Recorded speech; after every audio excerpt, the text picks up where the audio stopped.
Red Blue. FAU. Welcome to the Brackets, Bubbles, and Bid Steelers podcast. This is season 4, episode 24. I am Sam Fetterman with my great co-host Jonathan Litzkin here. And we are going to talk all about college basketball today. And there's no better place to start than Viva Las Vegas, Nevada, where one of the best basketball games, not just of the season, but of the decade, took place between Santa Clara and Duquesne, and nobody could watch it. Obviously, we're talking about Florida Atlantic and Arizona. Yeah, that was... I'll exclude from this list games that my teams were on the losing end of, because obviously I didn't enjoy those as much as a neutral fan, but Kansas, Dayton from Maui, Duke, Michigan State, 2017 Champions Classic, and today. And I'll include Duke Gonzaga from last year on that too. This was up there with... 2 years ago? No, Oh, yeah, 2 years ago. The Paulo Check game. Mm-hmm. Yeah.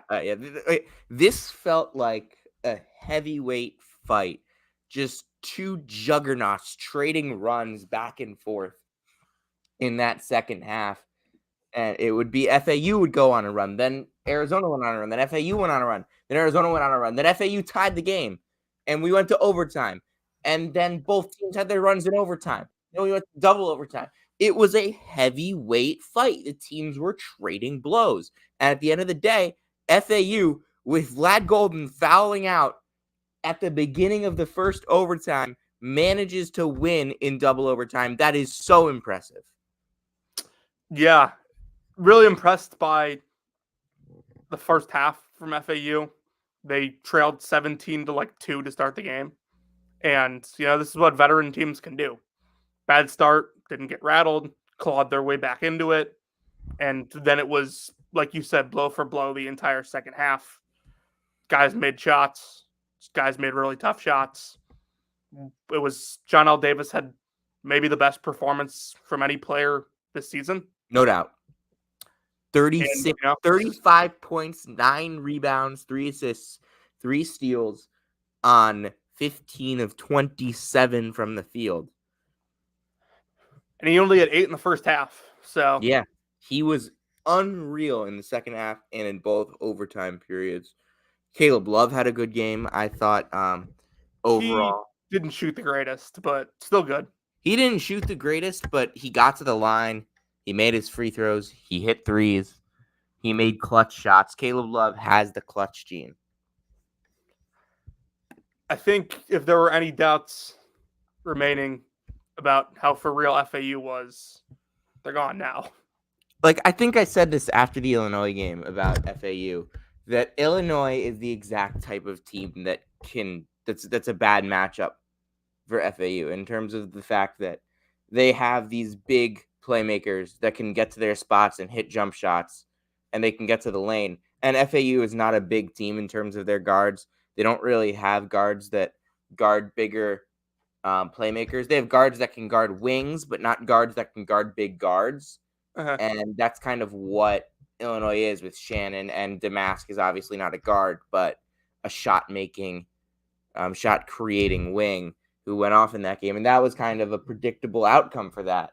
And then you come and look at this game. I remember I said earlier in the season Vlad Golden was the most important player for FAU. I was wrong. Mm-hmm. I still think Golden in the long run is going to be very important for FAU. Maybe the second most important player, but John L. Davis, man. This dude has been the Ken Pom MVP for the last 5 games. The only one that he wasn't was Illinois, when it was obviously TSJ. Mm-hmm. Sorry, Damask, not TSJ. Right.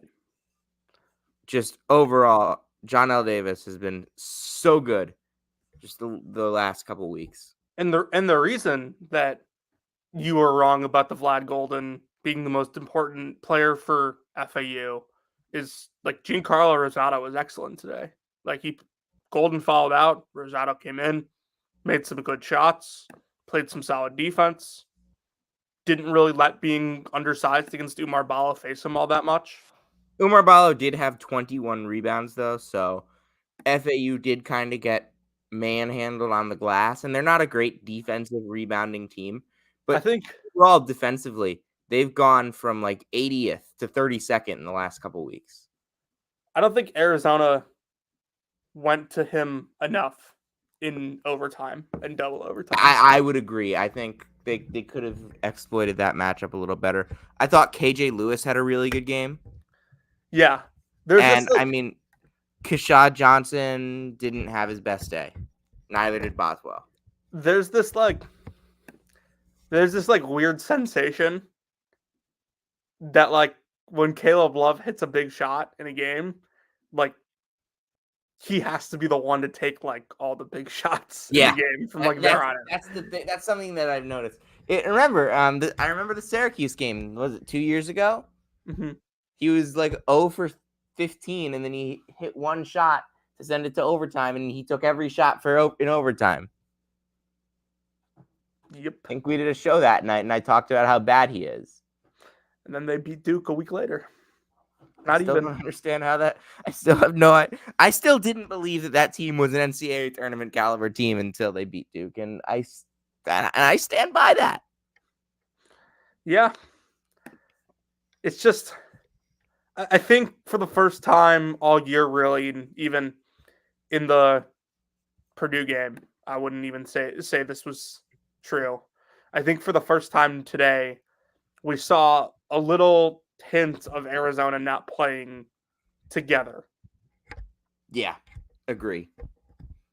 I mean, they had 18 assists, so like that's not a low number, but they needed.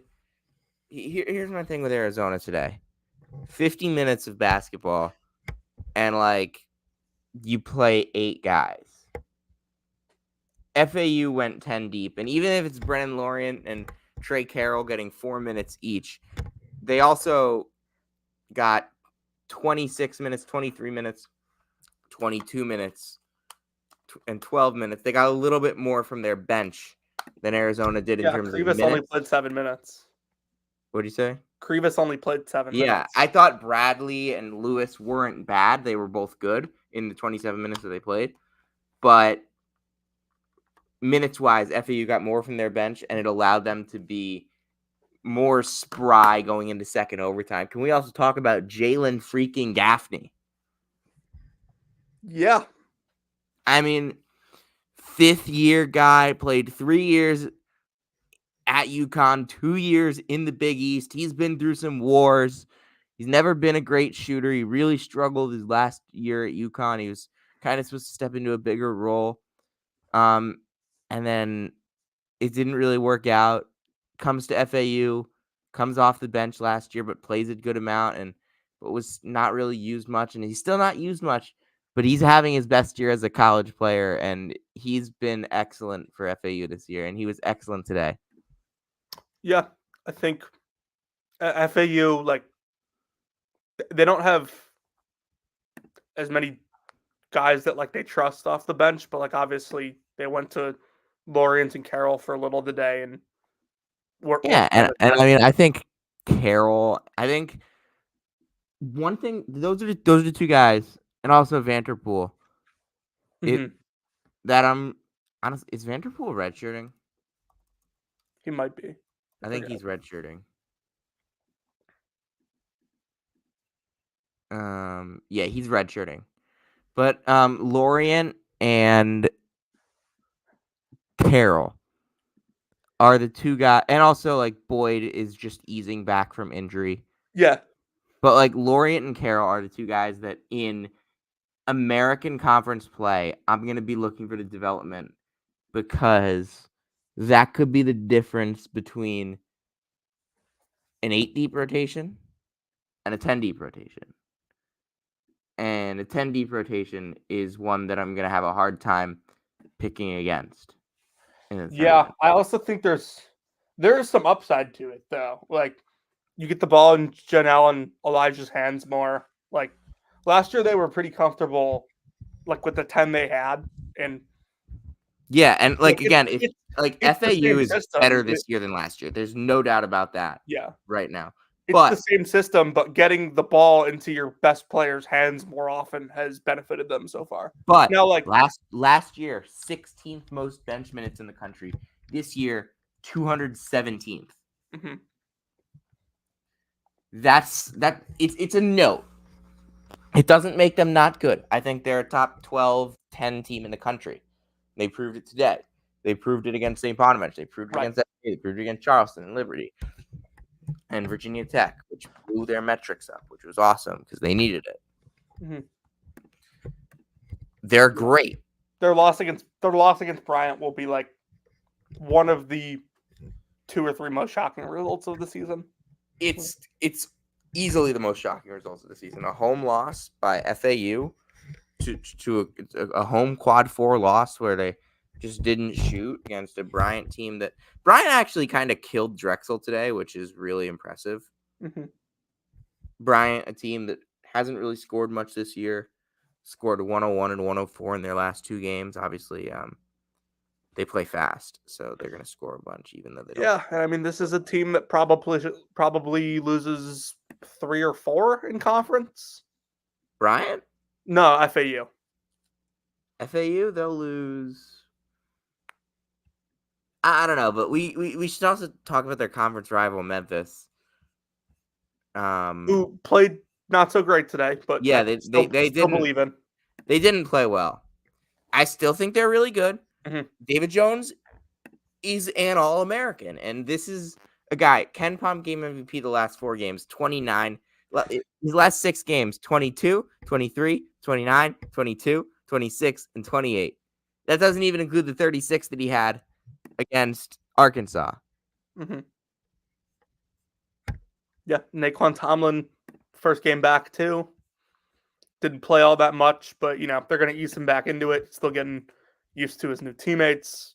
Still Yeah, I working mean, with the Naquan rotation, Tomlin and is a freak. Like, just really yeah, versatile defender, can guard down low, can roam the paint. He's not a huge shot blocker, but he can block shots. What you really like about him is the ability to guard guards on the perimeter. mhm. And like he fits that system well. Like these are kind of what Penny's bigs have been made of. He's like he's a where I would think he would be really fascinating, just like Miami, just like as Yeah. scrambling all around in that system, switching everything. Like Mhm. it would be fun to watch. Yeah. I'm excited to see how they work him into the rotation, like how So big of a piece he ends up being. Memphis's last 5 games, their winning streak since they lost to Mississippi. They've beat VCU on the road, Texas A&M on the road, Clemson, Virginia, and Vanderbilt at home. It's 4 power conference wins. I mean, not many, not let alone that Memphis is in the American Conference, but not a lot of teams in college basketball have 4 power conference wins, plus Michigan, Missouri, and Arkansas, 7 power conference wins. I wonder if Memphis will treat the FAU games the same way they did the Houston games. Oh, absolutely. Like, And that's kind of what gives me the most confidence in this Memphis team is how good Penny Hardaway game plans for these big games. And I think he's really evolved as a coach, and he's a good coach now. yeah, he's His certainly teams are gonna tough. he's certainly coaching his way into my top 50 coaches pretty easily. Oh no, not just the top 50. He's looking like a top 30 coach. Just the toughness that his teams play with. I mean, Yeah. if you have a top 30 program every single year, you're probably a top 30 coach. And I think like one of the more impressive things about him is that he like obviously as a coach They've done it in different ways too. That's the impressive thing. like before Memphis, like his coaching experience was like limited as like overselling it. And Did he even have any? he coached at Memphis East for like a year as a Oh, head right. coach. Yeah, the high school. But like one of the things that like was obviously concerned was like his coaching experience when he came into Memphis, but after the first couple years, he kind of figured some stuff out. Like he recognized that coaching basketball and assembling a team isn't just getting the most talented players you can find. It's identifying what players' strengths and weaknesses are, building them together, and then going out and executing those strengths. And the last couple Memphis teams have done a pretty good job of that. Yeah, team building is a lot better, I would say. And I just think that his teams are tough as nails. Every single year, they will beat the crap out of you physically. They will take you to the basket. They will knock you down. They will bloody you, and they will not help you back up. Hold on. I'm looking at their schedule from 2 years ago. They lost 4 out of 5. Western Kentucky, right? Yeah, they lost 4 out of 5 in non-con to Iowa State, Georgia, Ole Miss, Murray State, and then they beat Alabama and then lost to Tulane, who wasn't that bad. But in the middle of conference play, they just lost 3 in a row to UCF, East Carolina, and SMU, none of which made the NCAA tournament. SMU was close that year. Yeah. But they had Kendrick Davis. Right. And then Kendrick Davis just comes to Memphis. And if you also remember, that was like the Imani Bates team. That was like they got better when Bates didn't play. Yeah, and then the NCAA tournament he started hitting shots. And it basically took him a very long time to realize that. Yeah, and I don't really blame him because their other reclass freshman that year was just phenomenal. Oh yeah, Duran was ridiculous. So it was pretty reasonable to expect both of those kids to just come in and work. I mean, either way, Imani was still 5 months younger than Duran or something like that. I'm not concerned about Memphis today. It's tough sometimes when. I mean, Vanderbilt, I think, is better than the Ken Pom is going to suggest because they haven't really played together yet. And I know they're 4-8. I know they just lost to Western Carolina. Western Carolina is good. Western Carolina is damn good. I think later in conference play, they'll pick somebody off. You'll probably start to see them figure it out a little bit. I wouldn't be surprised if they go off a Florida or a Texas A&M. Let's just say this. Ken Pom projects them to go 2-16 in the SEC. I'd be shocked if they only won 2 games in the SEC. They'll pick off a second-tier SEC team, like an Ole Miss, Mississippi State, Florida, South Carolina. I'm glad that you kept Missouri out of that second-tier. Oh, SEC Missouri is terrible. So some of the stuff that I just can't handle it. Speaking of Missouri, who has now lost 3 consecutive games and is 7-5. Do you want me to go into them? I really don't, but I think you should.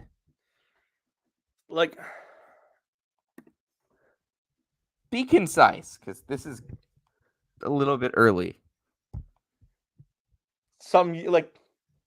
The problems that we identified in the offseason are a lot more serious than we initially thought they would be.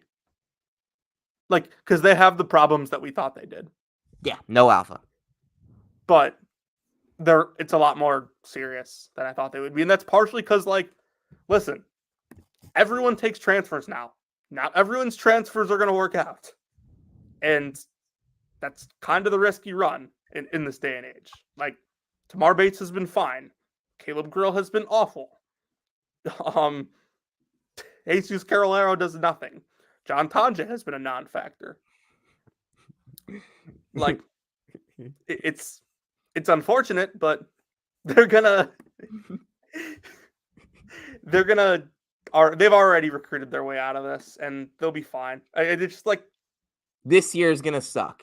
Okay, Dennis doesn't get we shouldn't be giving Dennis a pass, but we also this doesn't I don't really have concerns long term because of this. Yeah, no, I think you give him a pass based on the recruiting.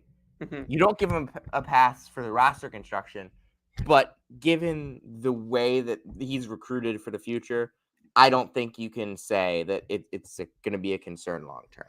Like, Misery Index today saying that Conzo Martin was a better in-game coach than Dennis Gates Like, is. did you watch last year? You can watch one possession of 2021-22 Missouri and one possession of either this year or last year of Dennis Gates, and you can tell who's a better in-game coach. Conzo literally ran nothing. It was ridiculous. Like, and with the players he had, his last year, you couldn't run nothing. Absolutely. Next up, we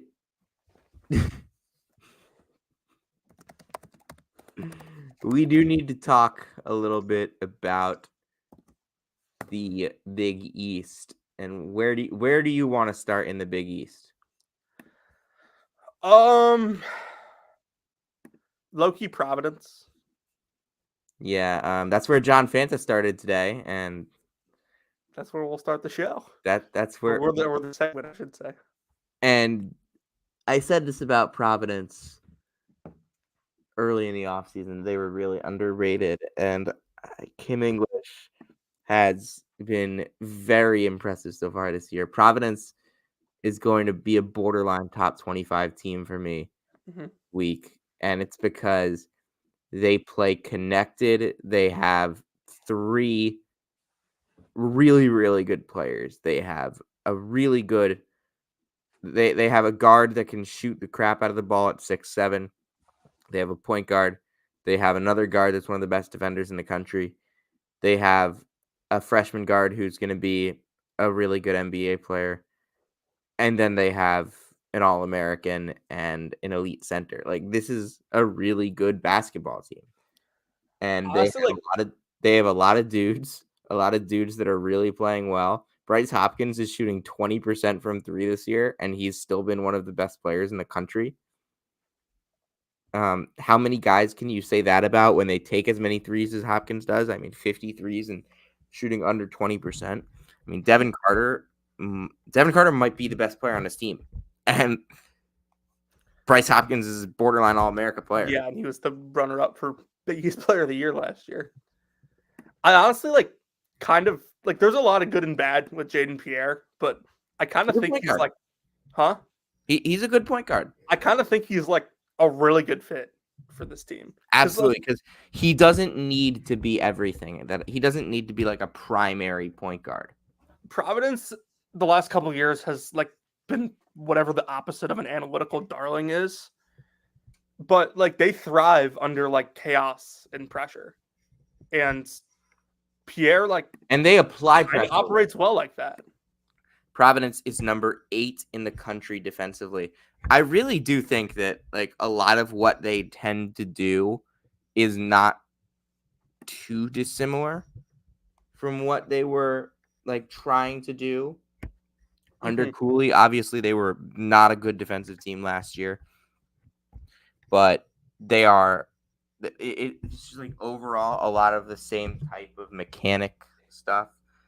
Obviously, they're running different stuff, but the identity of the team has stayed, and that was the most important thing that I was concerned about Providence losing. And because Kim English was able to retain so much of that roster, they kept the identity of that gritty, tough team that can hit shots when they need to, that will defend their ass off for 40 minutes, for 45 minutes, for 50 minutes, no matter how long it takes. And they just have so much that they just know how to win these close games. Today against Butler, they kicked Marquette's ass as well, which was really impressive. This is, and they blitzed Wisconsin, and Wisconsin's a really good team.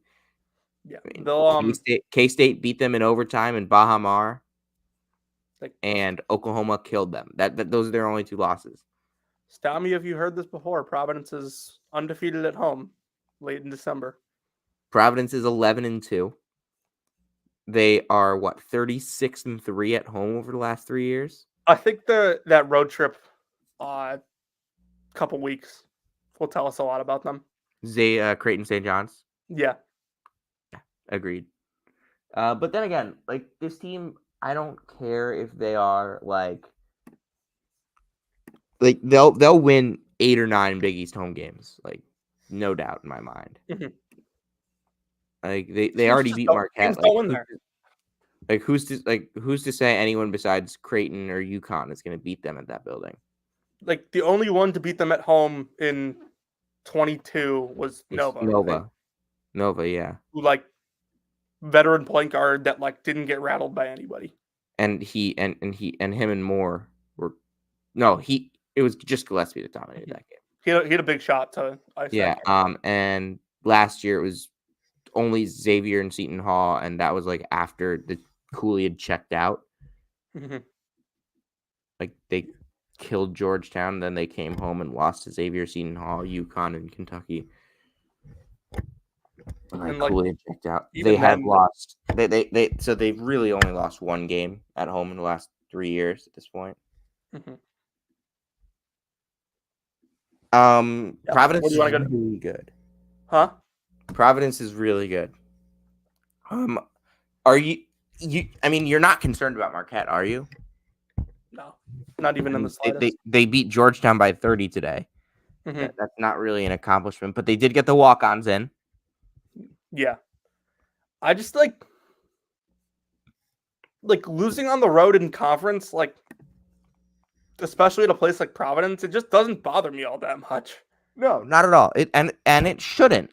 Like this is college basketball. Teams win home games. Yep, winning is hard. If winning were easy, everyone would do it. That should be like the disclaimer for this podcast. Winning is difficult, guys. If winning were easy, everyone would do it. Yeah. Not every game has to have a winner and it has to have a loser. If winning were easy, everyone would do it.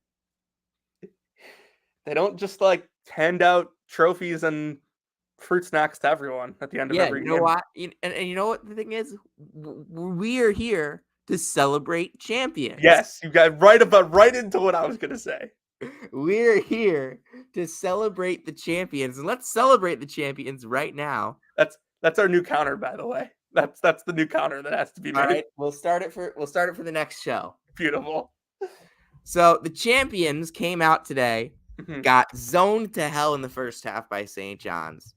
And I didn't think St. John's did anything really well offensively. And then UConn came out with an energy in the second half. They were hitting their shots, comparably speaking. I mean, Stephon Castle really struggled, came up with some big plays late. Tristan Newton is a winning basketball player. There's a reason this team won the national championship last year. It's because they have winning basketball players make winning basketball plays for a winning basketball coach. If Tristan Newton is not on your All-American list right now, not on your first team All-American team right now, like what the hell are you doing? Like what basketball are you watching? He is clearly the most important player for one of the best teams in the country. He has a triple-double. He's averaging however many points. He carried them in the Kansas game. He was the best player on the floor in the Kansas game. He was the best player on the floor against Indiana. He dominated against he dominated against Manhattan. He's dominated so many games this year. And UConn doesn't need him to dominate games to win, though. That's the thing. Gonzaga, he scores 9 points, and UConn ass blasts them because Donovan is a wrecking crew. Yeah. If your opinion about UConn, your season-long NCAA tournament projection, whatever it is, opinion about UConn is formed over the next month, then like you don't have a proper evaluation. Especially given that over the next month they'll be without the most impactful, not most important, most impactful player on the floor. Yes. What Donovan does for them is just so important, and as good as Samson Johnson is, what Donovan does is it borders on irreplaceable. You saw it in the first half. Samson is not attracting defensive attention. They like I've seen UConn fans say, I don't know if it was you or another UConn fan, but like I saw somebody say that like if Donovan were to be out for a month, like this is the part of the schedule. That was not me. That was no escalators, and he's right. Okay, I agree with him. Yeah, this UConn schedule in January is pretty light for Big East. But oh my God, Right? when you get past the DePaul Georgetown away in February, home Marquette, at Creighton, home Villanova, home Seton Hall, at Marquette, at Providence to close the stretch of the season. That is a gauntlet. That slate of games right there. The quote unquote night off is against a team that just beat you by 15. Yeah. That slate right there will determine if we are celebrating UConn as regular season Big East champions.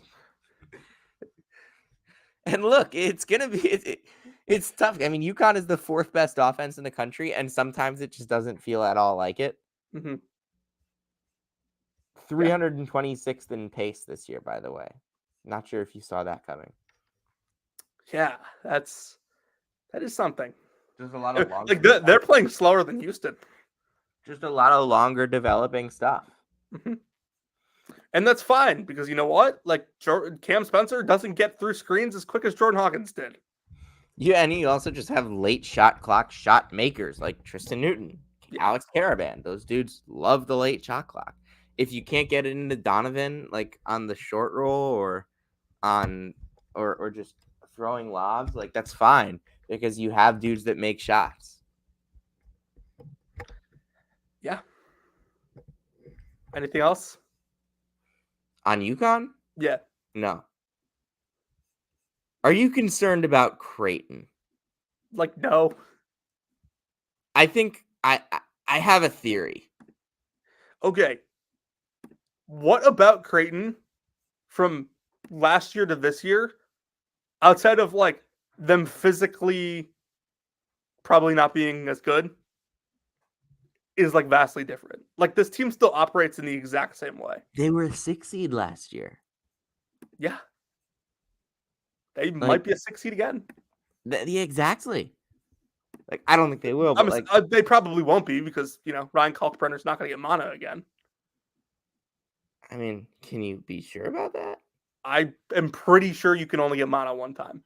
Okay. Anyway, that's good news for Malik Mack in the long-term future. Yeah. Rest up, King. Get him ready for the hopefully Ivy League tournament. Although get him ready for dude. He's got to be ready for Jan 6 when they go to Princeton. He's not gonna be ready by then. They didn't play between the 8th and the 21st. Dude, if you have legit mono, like I don't think you can play for like weeks. But like he might have gotten mono on the 9th. Okay. Like they just announced it on the day of the game. Like hold on. Let me search this up. Old reliable Google medical advice. Yeah, you're gonna fucking look up. You have to sit out of sports with mono. Oh, 3 weeks, then resume light activity. What is it about? I have no idea if that's right. That's the first thing that I found. What is it about mono that like you have to sit out? So like enlarges your spleen, I think, and if you get like hitting your spleen the wrong way, like it could be like a really serious problem. That makes sense. Never really thought about that, but they have Princeton on Jan 6th, then they don't play another game until Jan 15. He'll probably be back by Jan 15. I would have to say. Would you still classify Trey Alexander as a lottery pick? He'll be there. I don't think he's had a bad year. Shooting wise, it's been tough. Yeah, but when you're 6'4" with a 6'10" wingspan, you play make like him, you rebound like him, you defend like him, and you have the ability to make shots like him, you can be a lottery pick. He just has to shoot better for the next half of the season, and I think he can. The one thing that I'm concerned about with Creighton is that they're soft. Yeah. They're soft. They are the worst team in the country at forcing turnovers. It's like not exactly something you can like fix mid-season. It's not even like I was listening to McDermott in a presser, and he was like, "We are going to run you off the 3-point line and force you to finish over our big or take a mid-range jump shot." Which And while that they do. they're gonna beat UConn doing that. Like that's how you beat UConn. But like, They always beat UConn. yeah, exactly. But like 13.1 free throw attempts per field goal allowed. Like, you don't want to be fouling too much, but you don't want to be fouling too little either. They are like, they kind of just shots go up and they block out. Like they don't really. Have they had like any like semblance of a rim protector behind Kalkbrenner in the 3 years he's been there? Or I guess 4 years? Well, Fred King, Yeah. he's not terrible. I mean, But like who like was it like Fizel before him? I think it was, yeah. Fizel was they had no bench that year. And they still almost beat Kansas Well, without three starters. their bench was Trey Alexander and Rati Andronikishvili. Mm-hmm. And Andre Nikishvili, who I, by the way, would be a major contributor for this team. He showed some signs that year. Watching him try to play against Kansas was tough. Yeah, but like he had some good games that year. He would be a really solid bench piece for this team. His stats were bad, but I remember him doing good things. He went back home after that. My true takeaway from Creighton is no one has won the Ryan Nembhard divorce yet. And I'm not sure anyone's going to win the Ryan Nembhard divorce. That was always an odd divorce for me. Like I didn't really get it. Like, it was one of those. I saw a bunch of Creighton fans like when he left. They were all like, "Yeah, he like disrupted the flow of the offense," and like watching Gonzaga. And you're just and like I like Stephen Ashworth, but he's not done it yet. Like he's not created shots for anybody else. Ryan Nembhard for Creighton a lot of times was, as you'd say, a fuck you scorer, and Creighton doesn't really have that. I mean, Trey should be a fuck you scorer. That's the thing. Tough to be a fuck you scorer when you're shooting 28% from three. That's the thing. Like, well, Antonio Reeves is basically shooting that, right? He's shooting 42% from three. Really? Yeah. Since when?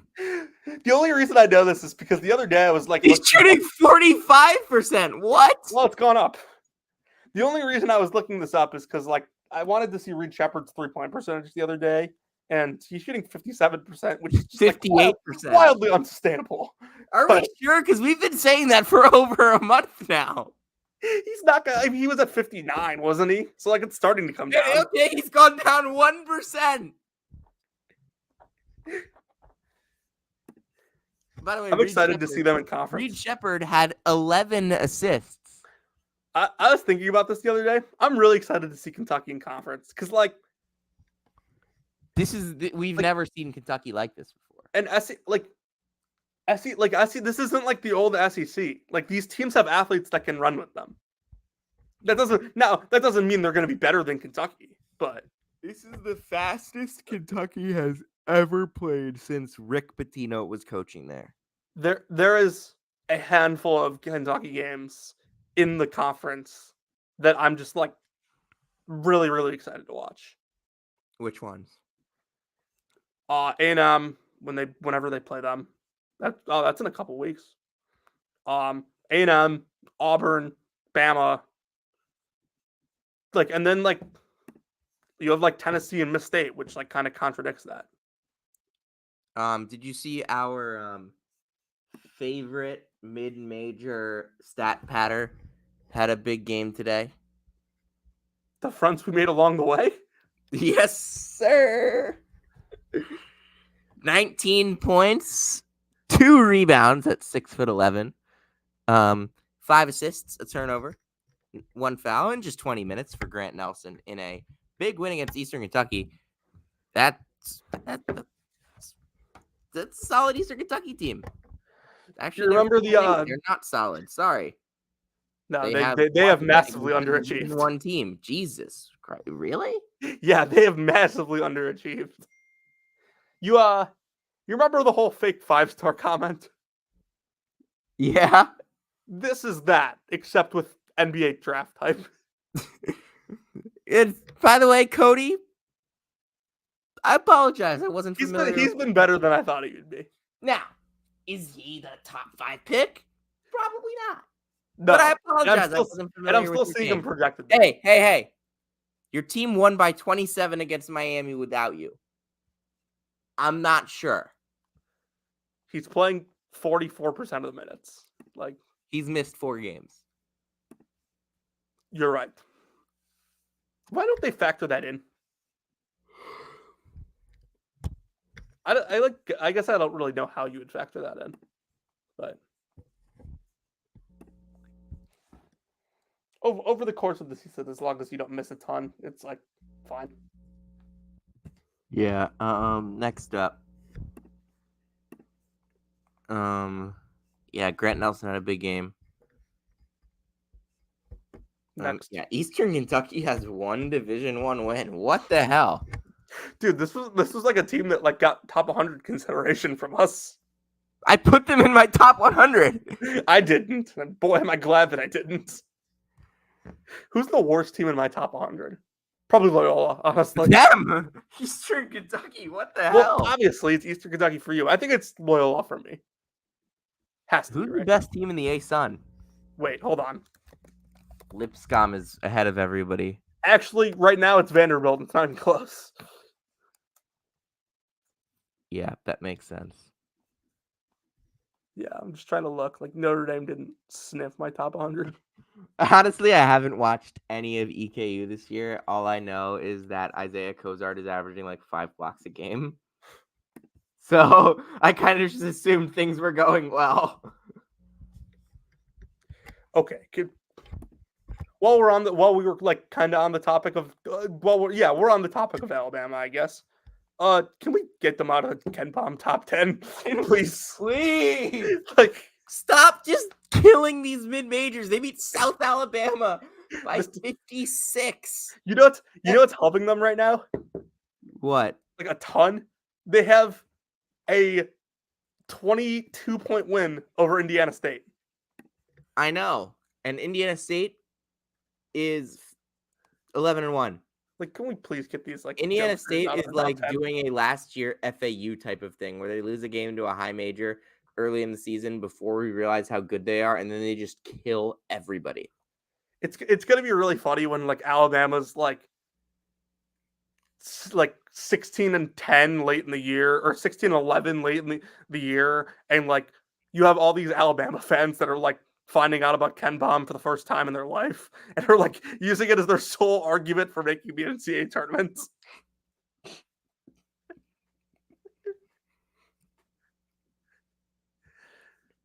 That's so good. It's true. It's really true.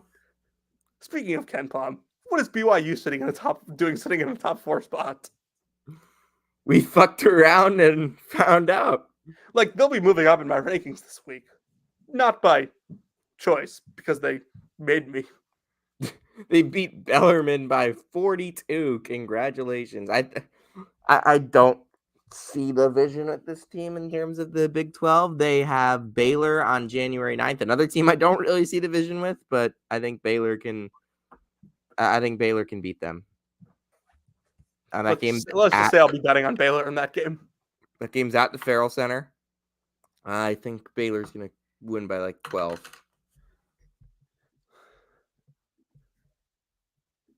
God, who made this freaking non-con schedule? Like, I guess it's really not their fault that their MT was awful.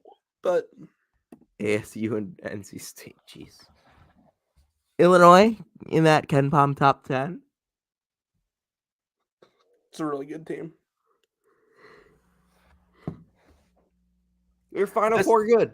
Like, listen, I'm not gonna get absurd or anything and say that they're better than the Ion Kofi team in They're 21 not even close to it. because they're not even close. But like, I do think they're better than the team the next year that lost to Houston. That team was like a 5 seed. Yeah, and they were a 4 seed and they were good. Yeah, they were solid. Mhm. They also played Andre Curbelo a decent amount, so maybe they weren't. Chattanooga can't beat Illinois, but Illinois can beat themselves. Yes. They And they almost freaking did. That By was the way, are you aware of what's going on with the Andre Curbelo experience at Southern Miss? No, I saw Ole Miss kind of hammered him today, though. No, but did you see the videos that were coming out? No. I saw the tweet that you sent me last week. All right, I'm gonna put this up on the screen. What was the tweet? Andre Curbelo is checking in. Is that a threat? Yes, that was so good. Oh my god. Right, Okay, watch I need this. this.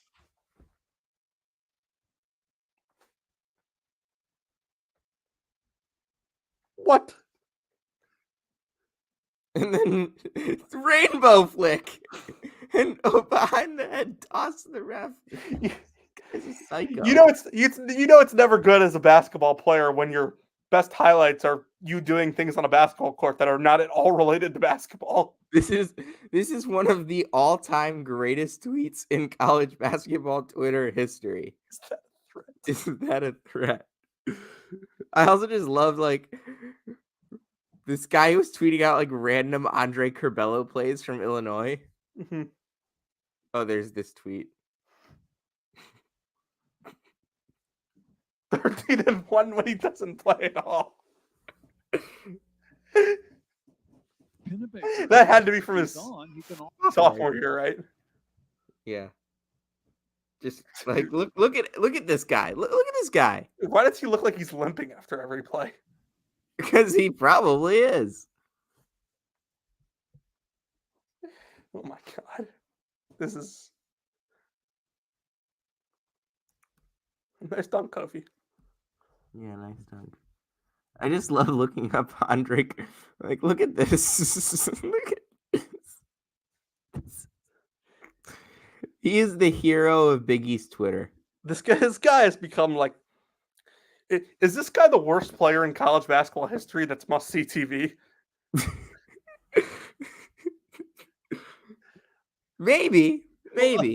Like that would be Apostolos Ramaglu. The Greek god of garbage time. That'd be a fun question to think about. Who is the worst player in college basketball history that is was he a scholarship player? Apostolos? Yeah. Yeah, he's on scholarship. Okay. Was he? I didn't know. He played in the national championship last year. He was a freshman. He's a sophomore. All right, we were at a time talking about the Big East. I don't know what happened to that. St. John, they'll be fine. Yeah. Villanova is pretty I think good. Pitino will get enough quality wins to get them in. Villanova's pretty good. Yeah, what the hell are we gonna do about them? Like there's some Philly guys on my timeline that try and say like, oh, their Big Five losses aren't that bad. Like the Philly teams are good. Like, I mean, sure, we know St. Joe's is good. It's the like in theory, those losses aren't bad, but like in practice, those are losses to 176, 77, and 127. Mm-hmm. And then you throw out a K-State 69 loss too. Yeah, like they don't have like they have 4 losses against teams below 65 and 5 wins against teams 45 or higher. Sorry, 4 wins against teams 45 or higher. They're probably the only team in the country that has that. They're gonna be the face of the ultimate question, like, what the fuck do I do with this team in the tournament? And honestly, I think that I can't tell you. Because, like, let's be real. Like, if they're 20-11 and 13-7 in conference, like, they're probably like a 6 seed, right? Some of the losses that they have. Maybe 7 if or 8 because of those losses. But like if St. Joe's wins the A10, like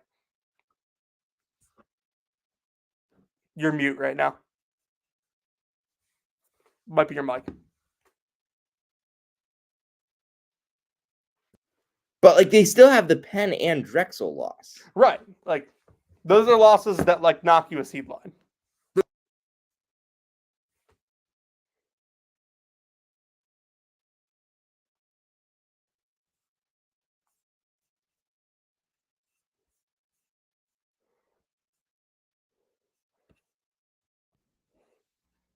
Those are both seed line losses. Yes. Meanwhile, the Northwestern loss to Chicago State is the first ever triple seed line loss. I wish we would like find out like stuff like that. Like, hey, like Nah, I was just listening to Norlander and GP and they were saying something like that. don't mess around with Chicago State. They're a wagon now. Don't miss. Yeah. What is it, 4 in a row? Yeah, they got the win in Evanston and then they lost. They got killed by Wisconsin yesterday, so they got the win in Evanston and then headed straight for Skokie for the Cheesecake Factory. They won at Valparaiso. They won against UTR-TV. They won against Bethune. They lost to Wisconsin. Here's trivia time. Oh God! Name Chicago State's next 7 opponents. Dude, I don't know. Name 3 of them. I don't know. Are they playing Evansville? Because that's a game that needs to happen. Name 2 of them. UIC and Loyola. They played Loyola already. Oh. Did they win? No, they lost by 10. It's Cal Baptist, DePaul, Kansas State, Oklahoma State, UTEP, FDU, and Stetson. What? Oh, they got the barn burner after against East West. This is a road trip that will take Chicago State from Riverside, California, to El Paso, Texas, to Teaneck, New Jersey, to DeLand, Florida. Dude, stop making such a big deal. They played in the WAC for a while. They're used to this. But, like, the fact of the matter is they will not play a home game for an entire month, and that month is January. It's not like November where Texas Southern goes on the road for 15 games. This is Chicago State going on the road from December 22nd to January 15th and playing 1, 2, 3, 4, 5, 6, 7, 8 games on the road in the span of less than a month. They do not have a Division I home game for the rest of the season. The Western Athletic Conference, where you could play back-to-back games next to Jerry World and just miles from the Willis Tower. And then play your next game near the Space Needle. Yeah. And then your next game that's actually on the West Coast. And then your next game basically in Mexico. By the way, the Northeast Conference, where you can play games in Chicago, Boston, New York, and Loretta, Pennsylvania. At least those are like mostly East Coast. Do you know where Loretta, Pennsylvania is? No idea. It's basically, I know New York and Boston are East Coast. It's close to Pittsburgh.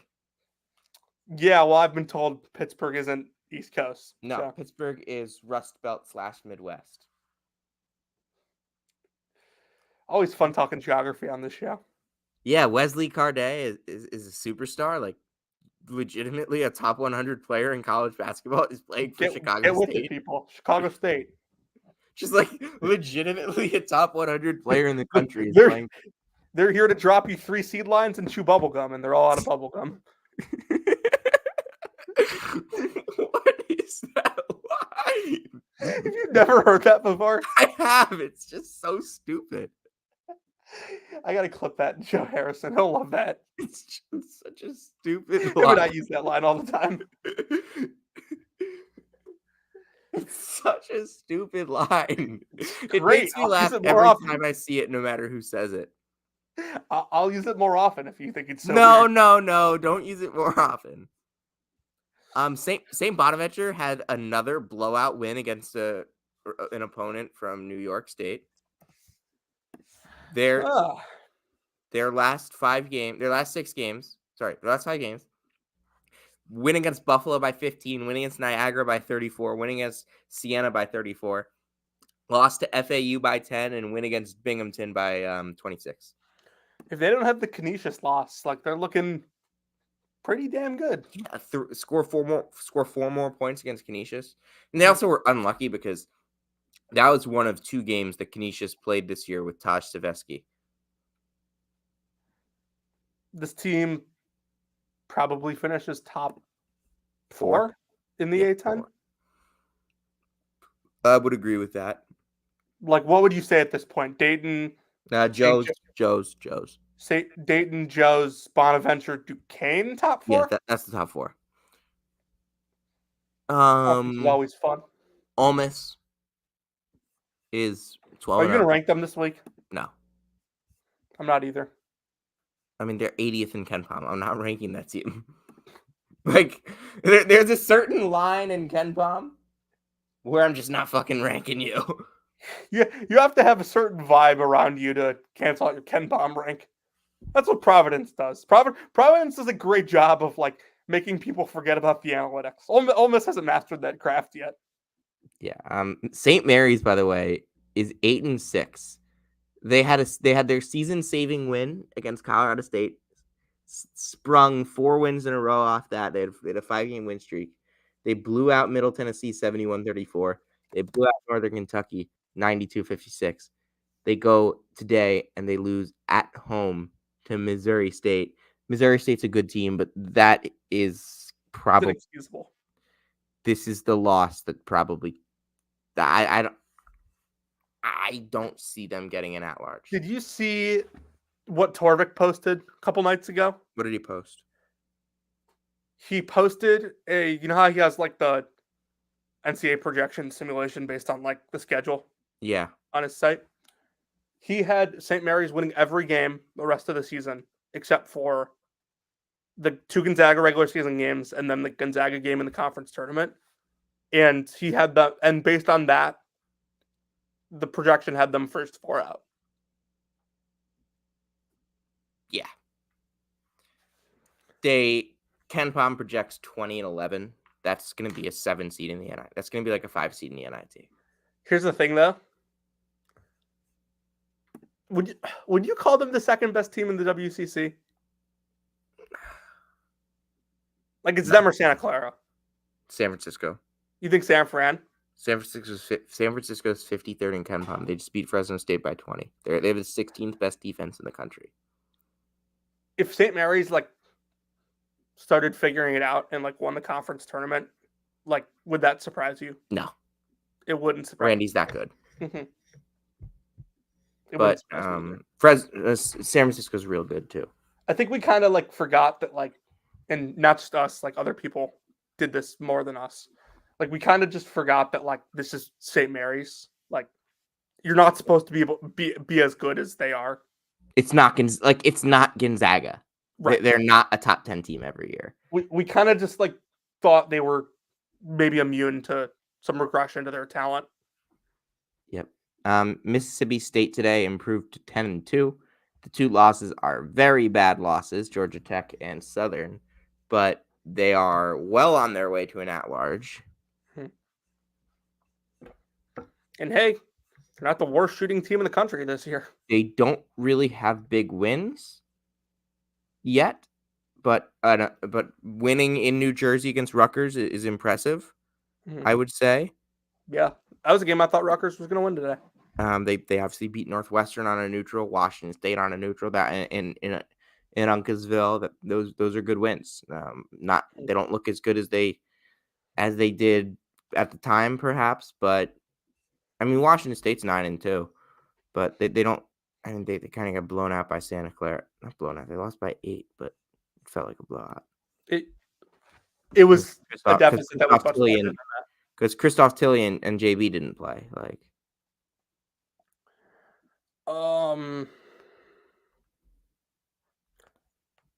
Yeah, By the way, I like kind of like honestly like JB's kind of played his way out of the rotation there, sadly. Miss State has played so well at times this season that it like makes me forget that like their best player is not even playing yet. Yeah, Josh Hubbard is still shooting 39% from 3 on huge volume. Like, he's awesome. UNC Asheville beat Kennesaw State today. Drew Pember, 21 and 4, 17 of 18 from the line. He took 7 field goals. That's a name I have not heard much this year. He had a triple-double the other day. Really? Yes, he did. Xavier over Seton Hall. Are they the best of the Big South? The league's terrible. I know the league's not good. I'm just actually no. The league is good. High Point's the best. 18. Yeah, that is good for the Big South. But wait, this league is not. This league's really good. What the hell? Compared to how it usually is, yeah.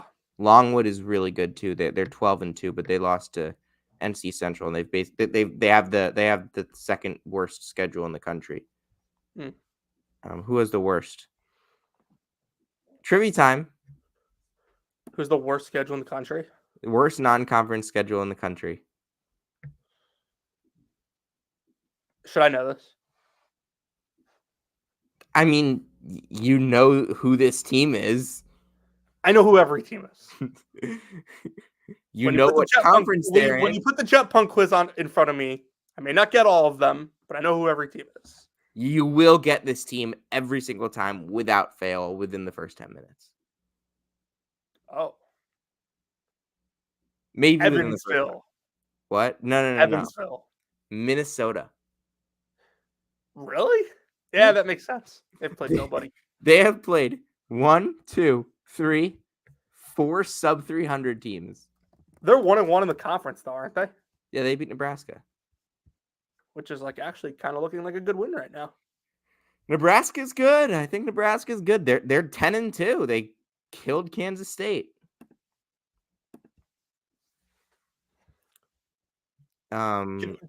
Since we're kind of on since we kind of got to the Big Ten, and obviously we're not going to talk about it for long because I don't think there was any there wasn't any Big Ten teams that played today. I don't think. Do we like agree that Michigan State's going to end up being like a 6 seed or 7 seed? Will they even be that? You think you think they could be higher? Why can't they? They're 7-5, and they haven't even gotten to conference play yet. They're probably going to be like a 13-game loser.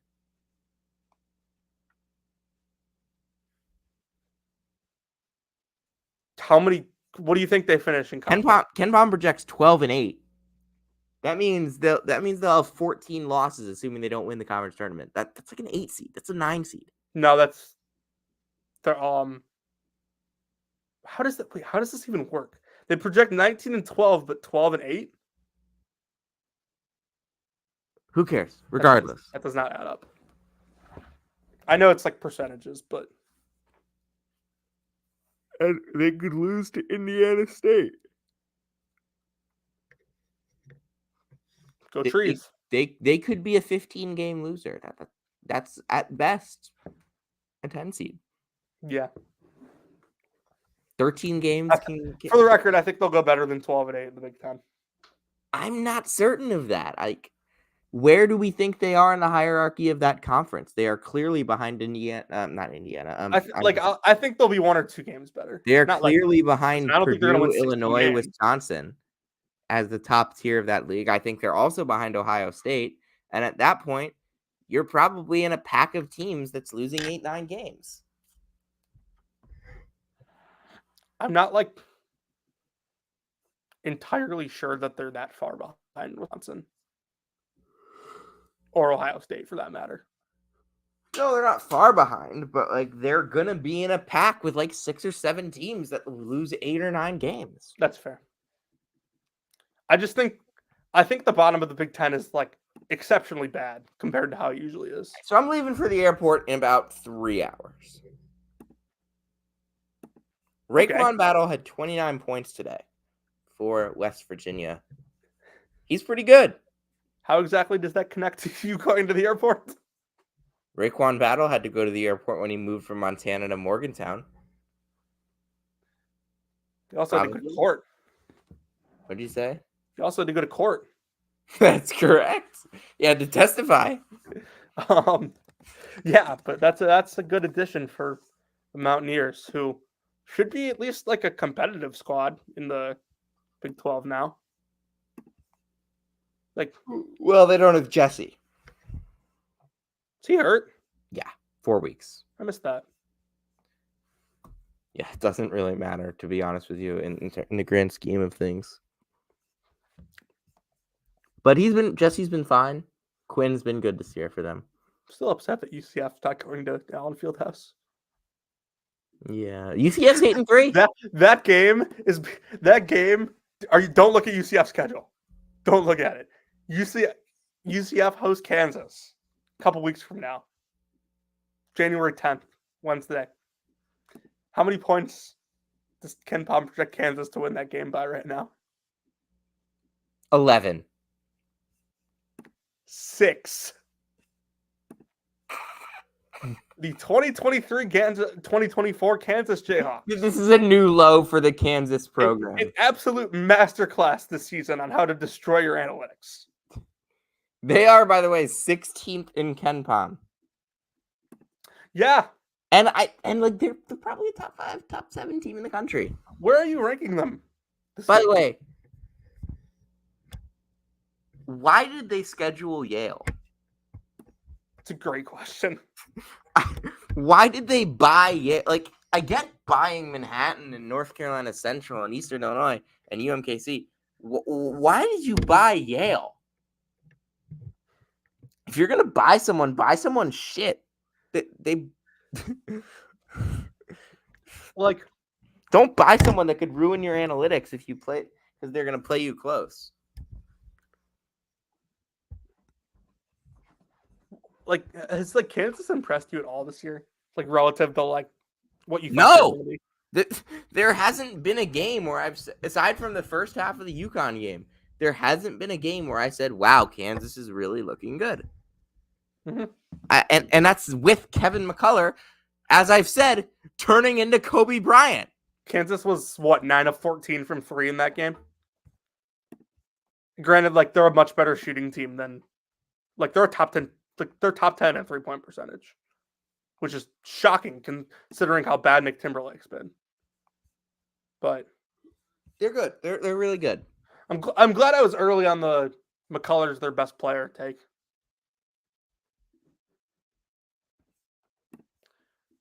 So, and I remember I said at some point this offseason, there's a chance that Hunter's not their best player. Remember that? Yeah. But I said that the best player would have been DeJuan. If any better, I still think that taking Parker Brown was just a total disgrace to the program. that guy playing for Bill Self should it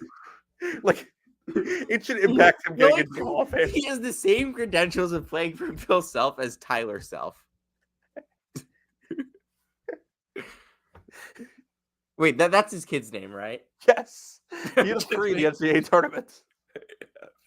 If you asked me to get 2, it would take me a while. Tyler Self. Huh? NCAA tournament point scorer, Tyler Self. Who does he have Will more Parker points? Brown do that? I don't think so.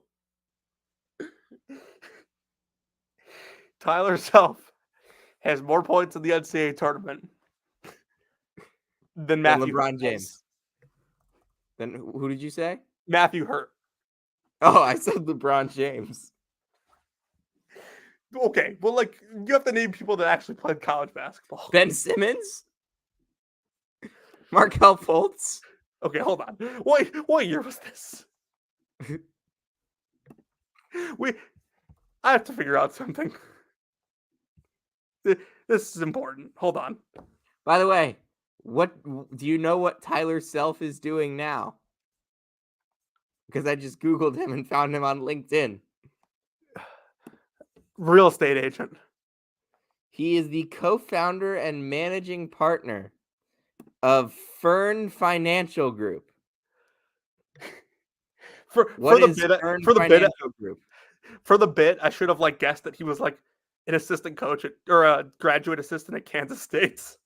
He was a grad assistant at Kansas for a year. No, Calipari's son's now a coach at Vandy. Let's see, what is Fern Financial? Our diverse suite of services. This is a college basketball podcast.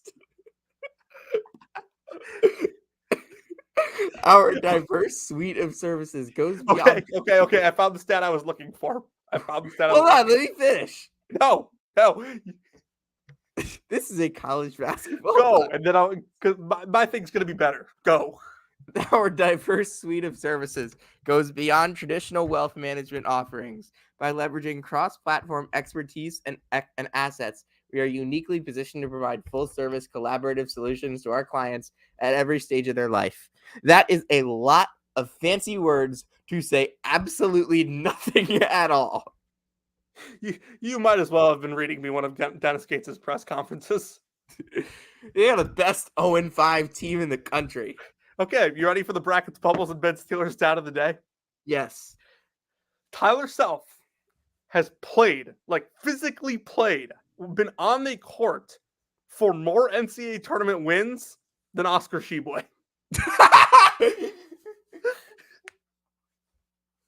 That's so good.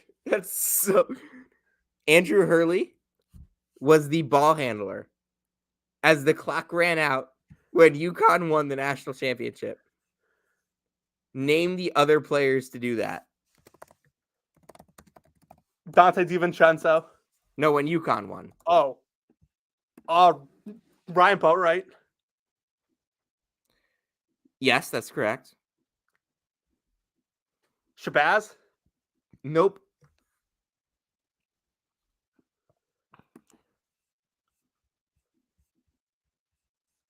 I have no idea.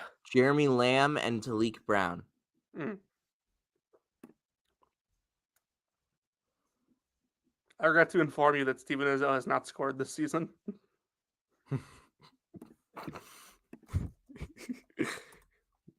He probably will not if he hasn't already. Actually, wait, is he a senior? Yes.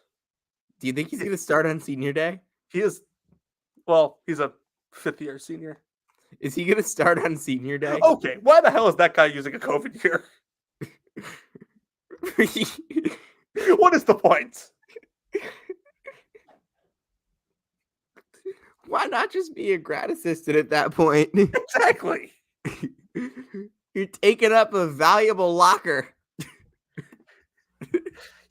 He could have got legitimate coaching experience this year. That way, let's be honest here. What do we think he's actually doing there? Okay, hold on. Hear me out. He could have gotten legitimate. I wouldn't be surprised if he gets a scout every couple of weeks. He could have gotten legitimate coaching experience and been the lead candidate when the Michigan job opens up this year. Hey, by the way, there is no immediate heir to Izzo.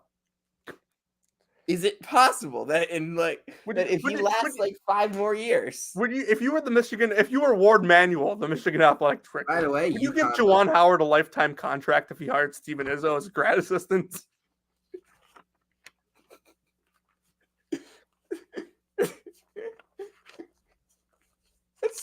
Speaking of Michigan, speaking of jobs. I was going to say something, but I can't say it. I'll tell you off air. Speaking of jobs. Oh, we haven't even talked about Duke yet. Yeah. We have to talk about a team that you did not rank. They'll be ranked this week. You also did not rank them. I know, but you got called out for it. That's true. We won't specify by who. A good person called you out for it. Yeah. Mm-hmm. Jared McCain was awesome against Baylor. I thought Duke was really impressive in that game. Their freshman guards stepped up.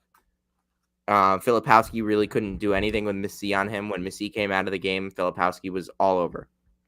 He scored 4 straight possessions. then you come out and Caleb Foster and Jared McCain were the two most impactful players in that game, outside of Jeremy Roach, and Roach is a fifth-year senior, fourth year. Fourth. He's a COVID year still. He's their best player. I think a couple things. One, I'll say two positives and then my concern. One, freshmen, like you said, are playing much better, specifically McCain and Foster. Those are two guys that if they continue to play like this, like it's not a team. It's a team that's going to have a lot of long-term success. Two, Duke's running a lot more stuff now. A lot more actions, a lot more freeing up shooters. McCain's getting much better looks. Offense looks just miles better than it did just weeks ago. And then three, my concern, still really not athletic in the front court at all. I thought Ryan Young gave them good minutes against Baker. He did, but like, and Shire talked about that after the game. You're gonna have to get really fortunate with your draw to not get an athletic big that can expose you. Yeah, I agree. They don't have a Derek.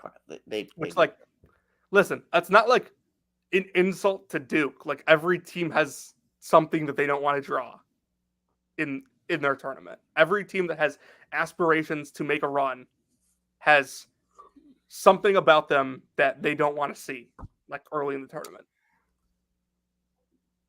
For Dukes, it's an athletic 5. North Texas, big win over UT Arlington today. Jason Edwards had 26 points and 3 rebounds. Jason Edwards is, at this moment in time, averaging 14.5 points per game, 1.7 rebounds, and 1.2 assists. That is pure hoops. North Texas is having like about the year that I think we probably thought they would. They're 81st in KenPom. Mm-hmm. They are 6-5. Still a good defensive team. Obviously not fantastic. But they play good. LSU Shreveport on the 30th. They then go into American Conference play. They're pretty good. Mount St. Mary's killed LIU today. George Tinsley had his best game of the season. That is the 5th-year kid. Eric Acker, the star freshman for LIU, did not play. He's really good. That's what I gotta say. I hope he plays on the 28th when I see them against Albany. Deshane Montgomery had another big performance, 11 points, 6 rebounds, 2 assists, a steal. He's a stud freshman that I'm gonna have a feature on soon. NC State beat Detroit by 17. DJ Horn had 26, 6, and 6. MJ Rice, who has yet to play more than 18 minutes in a game, played 18 minutes today. It was his 5th game. He's done nothing this year. I have an important update, by the way. What is the update? Mississippi University for women, now 4-6 on the season after a win earlier this week against Penn State Brandywine. Snapped a 6-game. Why are they playing Penn State Brandywine? Hey, they beat them. I don't want to hear it. Snapped a 6-game losing streak. How men got into Mississippi University for women. Okay. The institution, initially named the Mississippi Industrial Institute and College for the Education of White Girls. Okay. Okay. Interesting. Watch out, though. Blackburn College on January 4th comes to Pole Gymnasium, facing a red hot. Okay. I don't know in what the 1982, the U.S. Supreme Court ruled in the case of Mississippi University for Women versus Hogan that the nursing school's single-sex admissions policies were in violation of the Equal Protection Clause of the 14th Amendment. Following this decision, the Board of Trustees of State Institutions of Higher Learning ordered the university to change its policies to allow the admission of qualified men into all university programs. In 1988, the Board of Trustees reaffirmed the mission of MUW as an institution providing quality academic programs for qualified students with emphasis on distinctive opportunities for women. Why, as a man, are you applying to a school that says in their bio that they are all about an emphasis on distinctive opportunities for women? What do you gain there? You know you're a second-class citizen.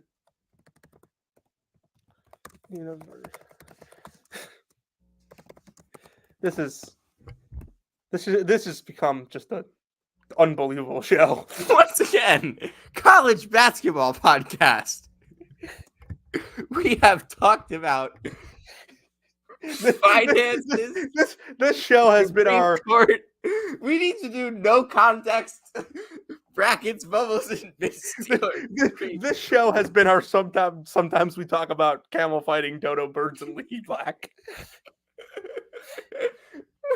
Sometimes we talk about finances, the Supreme Court, and Caleb Love. What are you typing? Oh, you'll see. You're being tagged in this tweet. So okay. All right. We have anything else before I? Yes, we have a lot to go over. We're not done. St. Peter's almost lost to Kane yesterday. It's a Division III team. Baylor killed Mississippi Valley State because of course they did. Baylor plays a absolutely awful schedule, but like they played Michigan State and Duke, so they get a pass for it. Really? We doing this? Sorry, repeat that. Whatever. Okay. Big game for Jordan Durkak as Merrimack beat Bucknell. Chris Youngblood was really good for USF against Albany. They playing better? Who? USF. They are 6-4. They've won 4 in a row. Good. I like that team. Yep. They're solid. They're solid for sure. Yeah, but like Bryant is up 40 spots in KenPom from last week, which is really good for them. Maryland over UCLA. Jameer Young had 37 points. He's really good. Yes, he is. And UCLA is not at all.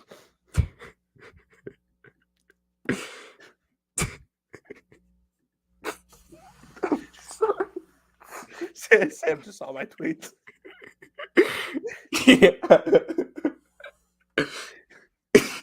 Oh my God. This podcast this is the best college basketball podcast, and I don't think you can really argue that. And sometimes it isn't even a college basketball podcast. No, it's a college basketball podcast. I make sure to reaffirm of that every time I go off topic. This is a college basketball podcast, ladies and gentlemen. This is a college basketball podcast. And this particular college basketball podcast, given that I need to wake up for the airport in 3 hours. I thought you said you weren't sleeping tonight. I didn't mean that. Oh, John would be so disappointed in you. He's probably sleeping right now. Yeah, don't tell anybody, though. John, if you're watching this, give me a thumbs up. Prove that you're not sleeping. 5, 4, 3, 2, 1. John Rothstein is sleeping, and the month is not May. Everybody call off anything. Cut. Defund Rothstein. You're one to talk, by the way. What? Mr. I had to schedule a tweet when it hit March 1st because I wanted to go to sleep. Shut up. Please defund Rothstein. Defund the robot. Jesus Christ.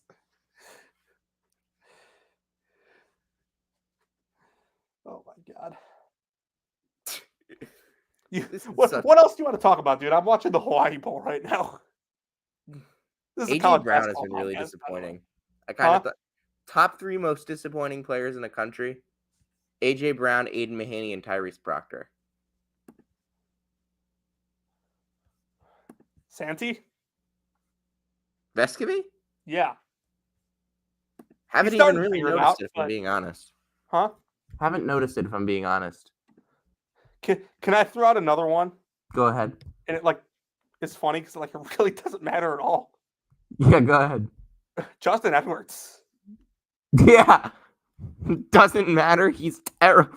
I listened to the No Ceilings Draft Show. Shout out all of those guys. Yeah. And the way they talk about Justin Edwards is just he'll have like 9 points at halftime, and they'll be like, "All right, please go off, finish with like 19." And he'll have like 12, and they're just like, "Oh fuck!"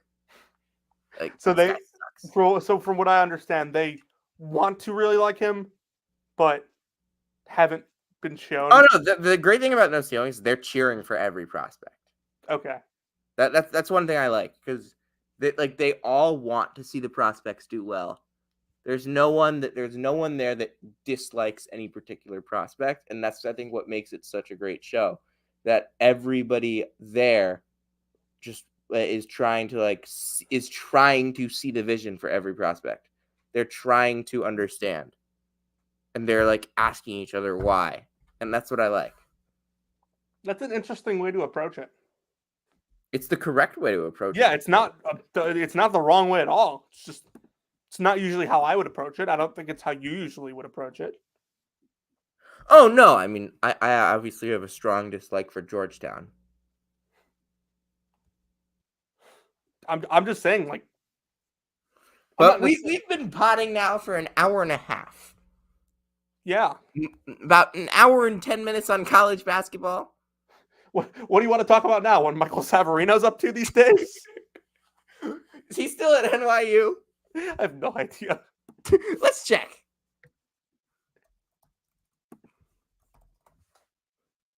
Yes, he still is at NYU. How's he playing this year? Let's take a look. He has 13 points per game with 4 assists, 4 rebounds, and 12 total assists this season. The one that got away. He's shooting 52% from 3. Against Yeshiva, he was 7 for 11 from 3. He had 29 points. Their very next game after playing at Yeshiva was 4 days later against Caltech. Yes, the school of Dr. Sheldon Cooper. And he had 21 points on 3 of 5 from 3. Their next game was against the University of Redlands. Shout out Mark Kirkland from the Palm Springs Power. He went 1%. Okay, question of the day. Has Coach K been to more NYU or Duke games this year? Do you know the answer? No, I have no idea. It's purely hypothetical. Say trivia time. No, I don't want to steal that from them. Yeah, I kind of feel bad for doing it. It's okay. They'll forgive you. They're not even gonna know. This podcast is like it's like a spin-off of theirs. We've gotten into the who want me part of the podcast. Just talk about anything. Literally. Just talk about anything to keep this thing going for another 3 hours. I'll give you something that we could talk about for another 3 hours. Am I going to have to add it to the counter? Yes. Go. Johnny Furphy. Thank you. So, what do you want to talk about with big old JF? He's like kind of been their best player off the bench this year. Yeah, and who's the richest man in the poorest town? He's played 15 minutes in the last 3 games total. Dude, I'm such a disaster. Actually, I'm not a disaster. Kansas is. I was looking to like click on their Ken Palm. You know who they could use? Tyler Self. And Caleb Grill. NCAA tournament winning experience right there. I think what's just like so funny about this is like Johnny Furphy was the 10th ranked small forward coming into the country. In the country coming into the season. Cohen Carr was 9th. There will not be a point in the season where he sniffs averaging 10 points per game. No. He scored 10 points twice this year. That's it. They were both bye games. He had 10 points against UMKC and 15 against Manhattan. That's correct. He had a couple big shots in the UConn game. I will say that. No, yeah. 2.7 assist rate? Does this guy know he's allowed to pass the ball? I did not think an assist rate that low was possible. All right. We're going to end the show. Thank God. This has been one of our best ever shows. While simultaneously it's been one of these shows. while simultaneously being one of the worst shows ever. Thank you so much for listening to the Brackets, Bubbles, and Bitch Steelers college basketball podcast, where we sometimes talk about Tyler Self, Steven Izzo, and Caleb Love. For Jonathan Lidskin, my co-host, I am Sam Fetterman. Thank you. Good night. See you soon.